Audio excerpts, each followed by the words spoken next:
Hi guys, in this video I'll show you how to open Google Colab Notebook from Google Drive.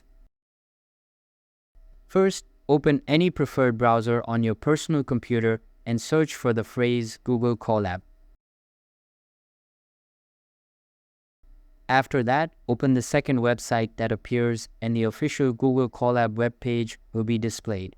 Here, you will need to click on the Open Colab button located at the center. This will redirect you to your Google Colab account. Now, all of your recent Google Colab projects will be displayed. To open a notebook stored in your Google Drive, simply click on the Google Drive option on the left-hand side menu. This will allow you to navigate through your Google Drive files and folders. Locate the specific Colab notebook you want to open and click on it. The notebook will then load directly within the Google Colab environment. So that's all for this video.